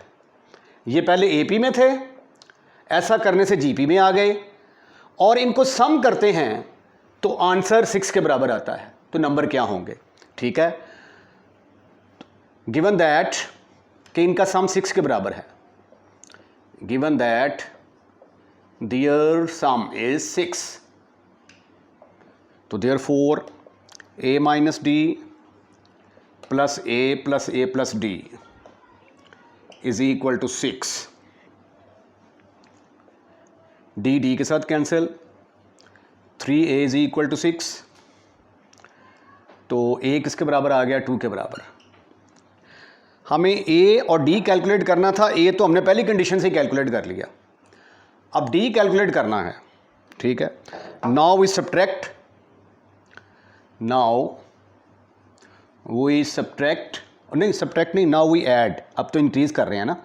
Now we add 1, 4, 15 in a minus d, a plus d. तो क्या आ जाएगा फिर? a माइनस डी में मैंने ऐड कर दिया 1, a में ऐड कर दिया 4, a प्लस डी में ऐड कर दिया 15। ऐसा करने से ये क्या बन जाते हैं? R इन GP, ज्योमेट्रिक प्रोग्रेशन में आ गई है। ठीक है, ज्योमेट्रिक प्रोग्रेशन में आ गए तो इसका मतलब ये हुआ कि ये है आपकी फर्स्ट टर्म, ये है आपकी सेकंड टर्म और ये है आपकी थर्ड टर्म। ठीक है, तो अगर ये जीपी में हैं तो फिर आर इन जीपी, तो फिर second term common ratio same होगी ना, second term over first term must be equal to third divided by second, third term divided by second term. Second term क्या थी हमारे पास? a plus 4। सेकेंड टर्म क्या है? a plus 4। फर्स्ट टर्म क्या थी? a minus d plus 1, a minus d plus 1। नजर आ रही है आपको? ये देखें, ठीक है, a minus d plus 1 is equal to third term क्या है आपके पास? a plus d plus 15, a plus d plus 15 over second term क्या है? a plus 4। क्रॉस मल्टीप्लिकेशन करें, ये इससे मल्टीप्लाई होगा तो आ जाएगा a प्लस 4 का square is equal to a plus d plus 15 into a minus d plus 1। अच्छा, अब a हम कैलकुलेट कर चुके हुए हैं पहले ही 2 के बराबर, वो a यहां पे पुट करेंगे तो हमारे पास d आ जाएगा। जब हमारे पास d भी आ गया, a भी आ गया, तो वो फिर हम यहां पे पुट करेंगे इनके अंदर, तो हमें 3 नंबर मिल जाएंगे, तो रिक्वायर्ड नंबर जो कि हम फाइंड आउट करना चाहते हैं। पुट कर देंगे यहां पे d is equal to 2, put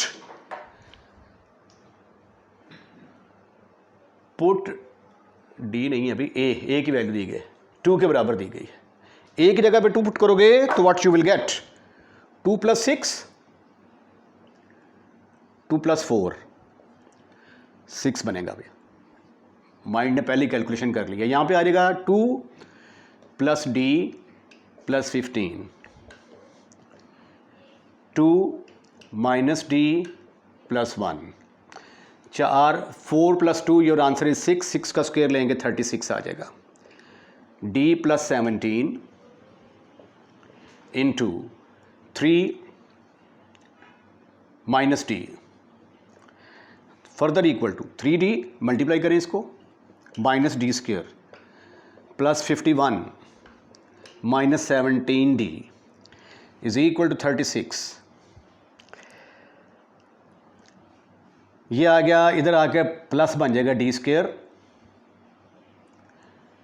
-3d बन गया प्लस 17d बन गया। नहीं, ये इधर आके माइनस बनेगा ना, -3d + 7d + 17d + 36, ये इधर आके -51। सबको उठा कर ना मैं लेफ्ट हैंड साइड में ले गया हूँ। तो ये आ गया d² + 14d। अब 36 में 51 में से माइनस करेंगे तो 15 आ जाएगा। 15 इसमें से माइनस करेंगे that is equal to -15 is equal to 0। अब हम करेंगे इसकी factorisation. d² + 15d - d - 15 is equal to 0। हमने 15 के दो ऐसे फैक्टर बनाए जिनको ऐड करने से आंसर 14 आता है, मल्टीप्लाई करने से 15 आता है। यहां से d को कॉमन लिया, ब्रैकेट के अंदर आ गया d + 15, यहां से -1 कॉमन लिया, d + 15 इज इक्वल टू 0। यहां से दो केसेस, एक में d + 15 इज इक्वल टू 0। ओहो d - 1 स्टेप एक मिस होने लगा था।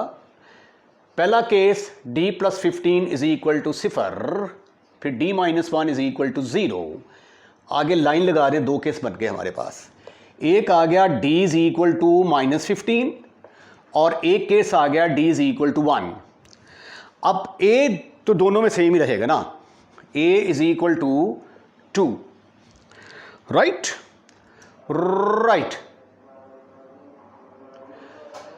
अब पहला नंबर क्या है हमारा a - d, दूसरा नंबर क्या है a, तीसरा नंबर है a + d। एक जगह पे आ गया 2 -15 इज इक्वल टू 17। एक जगह पे आ गया 2, a + d की जगह पे आ गया 2 -15, योर आंसर इज -13। तो नंबर कौन से आ गए आपके पास? 17, 2 -13। इसी तरह आप इसकी भी वैल्यू फाइंड आउट कर सकते हैं। a - d, a की वैल्यू 2, d की 1 आ गया, a is equal to 2, a + d आ गया 2 + 1 इज इक्वल टू 3। तो नंबर हमारे पास आ गए 1, 2, 3। Question number 14, if pth and qth term of gp are q and p, यानी उल्टा काम हो गया। जो pth टर्म है वो q के बराबर है, जो qth टर्म है वो p के बराबर है respectively. Show that p + qth term आपने मालूम करनी है। यानी जनरल टर्म का फार्मूला हमारे पास क्या है? an is equal to a1 r की पावर n - 1। तो हमने जनरल टर्म निकालने के लिए a1 की ज़रूरत पड़ती है और r की ज़रूरत पड़ती है। तो अब ये जो गिवन हमारे पास डाटा है, इसकी मदद से हम a1 निकालेंगे और r निकालेंगे और उसको फिर जो रिक्वायर्ड फार्मूला होगा जनरल टर्म का उसके अंदर पुट करके सिंप्लीफाई कर लेंगे। तो गिवन क्या है? pth टर्म किसके बराबर है? pth term is equal to q के बराबर है। pth टर्म को हम कैसे डिनोट करते हैं? ap के साथ। ap is equal to q। General term का फार्मूला है हमारे पास, वो फार्मूला क्या है? an is equal to a1 are की पावर n माइनस 1। ठीक है, तो ए पी का फार्मूला किसके बराबर होगा? ए पी का formula that will be equal to A1 are की पावर आ जाएगी p minus 1 is equal to Q। इसको हम सपोज कर लेते हैं कि दिस इज ओवर नंबर 1। ठीक है, उसके बाद फिर क्यूएच टर्म जो है वो किसके बराबर है? P के बराबर है। ये देखें जरा, क्यूएच टर्म P के बराबर है। Qth term is equal to P। Qth term का फार्मूला क्या होगा? ए क्यू, क्यूएच टर्म को हम कैसे रिप्रेजेंट करते हैं? ए क्यू के साथ। A Q is equal to P, तो ये आ जाएगा A1 आर की power Q minus 1 is equal to P। इसको हम कह देते हैं कि ये नंबर 2 है। Right right. अब इन दोनों को हल करके हमने A1 निकालना है और R निकालना है। तो फिर हमने जो टर्म कैलकुलेट करनी है वो कौन सी है? A P plus Q calculate करनी है, जिसका फार्मूला होगा ए P plus Q is equal to A1 are की power P plus Q minus 1। ये चीज़ हमने कैलकुलेट करनी है। तो ऐसा करते हैं कि अगर इन दोनों को डिवाइड कर देते हैं तो A ख़त्म हो जाएगा, हमारे पास R आ जाएगा। Divide 1/2, divide 1/2। 1 को 2 पर डिवाइड कर दें, व्हाट विल हैपन? A1 ऊपर आ गया, R की power P minus 1 over A1 R की power Q minus 1 is equal to Q over P। Q इधर Q है और इधर P है, Q ओवर P। ये स्मॉल p है बट कैपिटल P नहीं है। ठीक है, A1 से कैलकुलेट हो गया, कट गया, ख़त्म, फिनिश, खलास। आपके पास आ गया R की पावर P माइनस 1। ये ऊपर जब जाएगा तो R की पावर माइनस Q प्लस 1 बन जाएगा, is equal to Q over P। तो R की पावर किसके बराबर आ गई? P minus Q minus 1 plus 1 is equal to Q over P।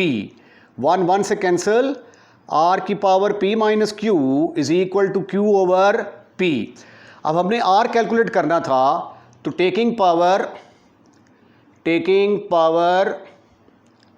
1 over P minus Q दोनों तरफ ले लें, तो R की पावर P माइनस Q की power 1 over P minus Q is equal to Q over P की power कितनी आ जाएगी? 1 ओवर P माइनस Q के बराबर आ जाएगी। ये इसके साथ कैंसल, तो R मेरे पास आ गया Q ओवर P होल की power 1 over P minus Q। तो इतना काम करने के बाद आप R कैलकुलेट करने में कामयाब हो चुके हैं। इसको मैं कह देता हूं कि ये है नंबर 3। This is number 3। अब A1 कैलकुलेट करना है। A1 जो है वो आप यहां से भी कैलकुलेट कर सकते हैं, यहां से भी कैलकुलेट कर सकते हैं। From one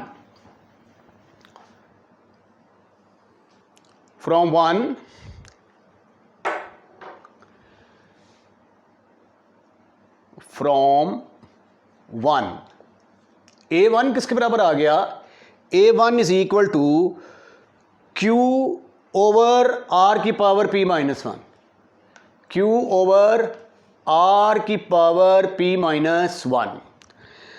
now come to the point, हमारा टारगेट क्या था? हमने P प्लस QH टर्म निकालनी है और प्रूफ करना है कि हमारा आंसर इसके बराबर आता है। तो आइए अब हम इस कोशिश में लग जाते हैं कि P plus QH term find out करने की कोशिश करते हैं। Our main object is to find A plus P plus QH term. जिस तरह जनरल टर्म का फार्मूला होता है AN is equal to A1 R की पावर N माइनस 1। तो ए पी क्यू किसके बराबर आएगा? A P plus Q is equal to A P plus Q is equal to A1 R की power P plus Q minus 1। अब इसके अंदर ये वैल्यूज पुट कर दें। A1 की जगह पे आ गया Q ओवर R की पावर P माइनस 1। उसके बाद R एज इट इज आ गया R की power P plus Q minus 1। अब इसको हमने सिंप्लीफाई करना है और इसका आंसर इस फॉर्म में कन्वर्ट करना है। आर की वैल्यू क्या थी? आर की वैल्यू थी Q ओवर P। अब इसको बाद में पैदा करते हैं, वैल्यूज की पुट करते हैं। तो ये इसको लिखा जा सकता है Q इंटू आर की power P plus Q minus 1। तो अगर आप इजाज़त दें तो इसको जब मैं ऊपर लेके जाऊंगा तो ऊपर जाके मैं माइनस पी लिख सकता हूं और इसको प्लस 1 लिख सकता हूं, ठीक है। तो ये आ जाएगा फिर Q इंटू आर की पावर P के साथ ख़त्म और 1 के साथ ख़त्म। तो आपके पास आ गया Q इंटू आर की पावर Q। अब Q R किसके बराबर है? यूजिंग 3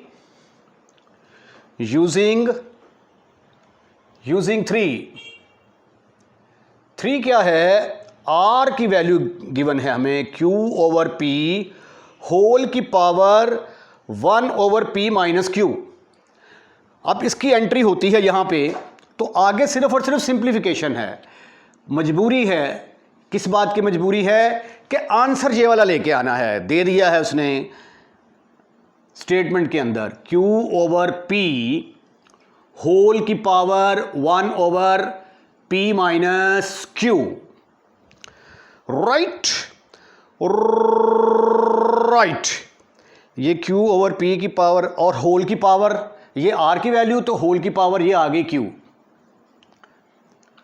ये लें, ठीक है। आइए अब हम इसको मजीद सिंप्लीफाई करने की कोशिश करते हैं। A की power P plus Q is equal to Q को तो मेरा ख्याल है अलग ही रहने दें अभी, ये Q है। उसके बाद ये इसकी पावर भी बनेगी, इसकी पावर भी बनेगी।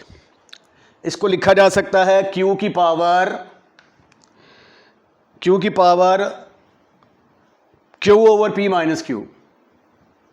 Q इंटू Q की पावर P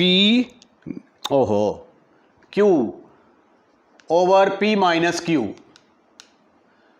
ओवर P की पावर, ये से मल्टीप्लाई होगा तो Q over P minus Q आ जाएगा, ठीक। अब इसको मैंने कन्वर्ट करना है Q की पावर P में, P की पावर Q में, ठीक हो गया जी। अब ये देखिए ये बेसिस एक जैसी हैं, पावर्स आपस में ऐड हो जाएंगी। तो ये आ जाएगा Q की power 1 plus Q over P minus Q, ये Q की पावर आ गई, ओवर ये P की power Q over P, Q over P minus Q, ये है P की पावर, ठीक हो गया। अब थोड़ी सी ज़रा इसको मैं कैलकुलेशन करके तो फिर आपको समझाता हूं। ये देखिए जी, इसका जब मैं एलसीएम लूंगा तो ये बनेगा P minus Q plus Q over P minus Q। ये P की power Q over P minus Q as it is, ये Q से कैंसिल हो जाएगा। तो ये आ गया Q की power P over P minus Q, ये आ गया P की power Q over P minus Q। ये Q की पावर P और इसको P की पावर Q होल की power 1 over Q P minus Q, इसके ऊपर भी है इसके ऊपर भी है, ऐसे लिखा जा सकता है, ठीक है। और इसको आगे मज़ीद क्या लिखा जा सकता है? Q की power P divided by P की पावर Q होल की power 1 over P minus Q। यही आपने प्रूफ करना था जी। Last question of this exercise, ये एक ज्योमेट्रिक प्रोग्रेशन आपको दिया गया है, आपने इसकी 5th टर्म जो है वो कैलकुलेट करनी है।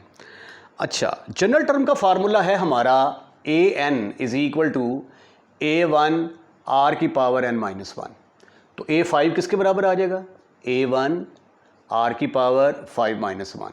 तो इसका मतलब ये हुआ कि मैंने दो चीज़ें कैलकुलेट करनी हैं, एक a1 और एक r। अगर ये दोनों चीज़ें मुझे मिल जाएं तो फिर मैं ये फार्मूला इस्तेमाल करते हुए फिफ्थ टर्म को कैलकुलेट कर सकता हूँ। यहाँ पे देखें फर्स्ट टर्म किसके बराबर है? ये है जी हमारी फर्स्ट टर्म। तो पहला मसला तो हल हो गया हमारा, ठीक है। a1 किसके बराबर आ गया? a के बराबर आ गया, ठीक है। उसके बाद हमने चूँकि निकालना है r, तो given sequence is in GP। तो इसका मतलब ये हुआ कि second term divided by first term must be equal to third term divided by second term. अगर तो ये ज्योमेट्रिक प्रोग्रेशन फॉर्म करता है तो इसको ये कंडीशन सेटिस्फाइड करनी है, ठीक है।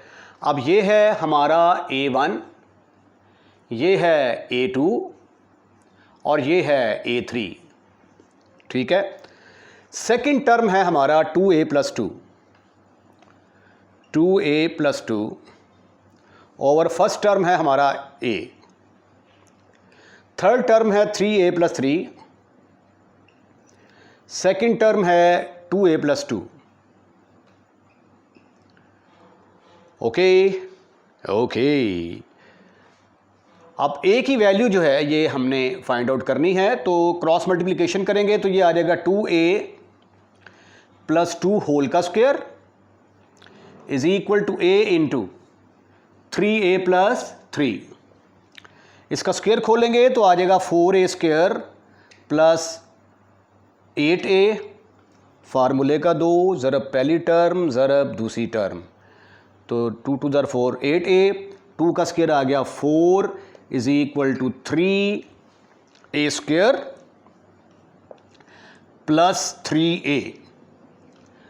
आइए इसको मज़ीद सिंप्लीफाई करने की कोशिश करते हैं। This is equal to 4a square plus 8a minus plus 4, इन सबको उठा कर इधर लेके आओ, इधर आके बनेगा minus 3a square, minus 3a is equal to 0। 4a square में से 3a स्क्वायर माइनस किए तो जवाब आ गया सिर्फ और सिर्फ a स्क्वायर। 8 में से 3 गए, बाकी रह गए 5 प्लस 4।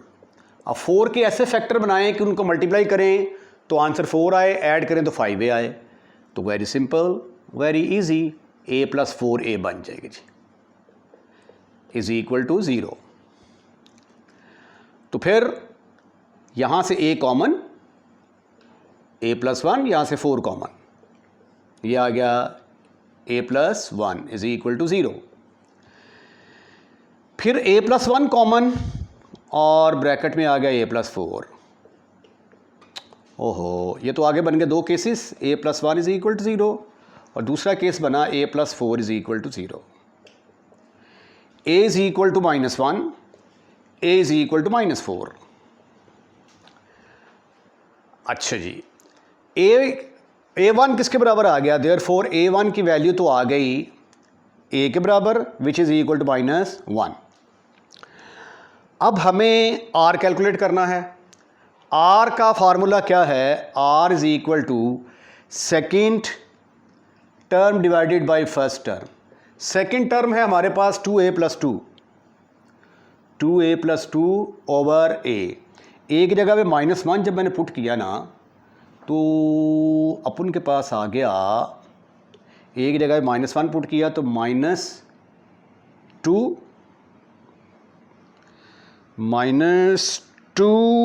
प्लस 2 ओवर माइनस 1, ये तो 0 के बराबर आ गया। तो इसको चेक कर लेते हैं। r is equal to second term over first term. Second term किसके बराबर है? 2a + 2, 2a + 2 over a। तो 2 इंटू ए की जगह पे पुट कर दिया मैंने -4 + 2, यहाँ से r की कीमत निकल आई है हमारे पास -4। इसका मतलब ये हुआ कि a = -1 नहीं हो सकता। ठीक है, ये आ गया -8 -8 + 2 -6 ओवर -4 = 3/2। अब फिफ्थ टर्म का फार्मूला क्या है? a5 =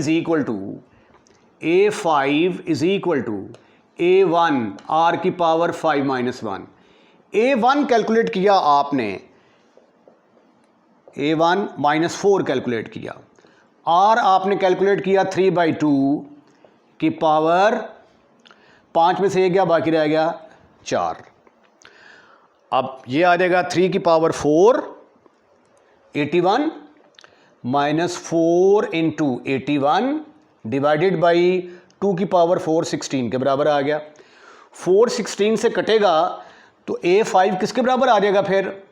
-81 divided by 4। तो ये है जी fifth term of the A P कि आपने कैलकुलेट करनी थी। इसके साथ ही आज का लेक्चर ख़त्म, एक्सरसाइज 6.5 ख़त्म। अगर आपको लेक्चर पसंद आया है तो इसको लाइक करें, लाइक करने के बाद दोस्तों में शेयर करें, और अगर आप इस चैनल को सब्सक्राइब कर चुके हैं तो आपका बहुत बहुत शुक्रिया। और अगर आपने अभी तक अपने इस चैनल को सब्सक्राइब नहीं किया तो बराए मेहरबानी पहली फ़ुर्सत में अपने इस चैनल को सब्सक्राइब करें। अपना ख्याल रखिएगा, अगली वीडियो का इंतज़ार कीजिएगा। अल्लाह हाफ़िज़।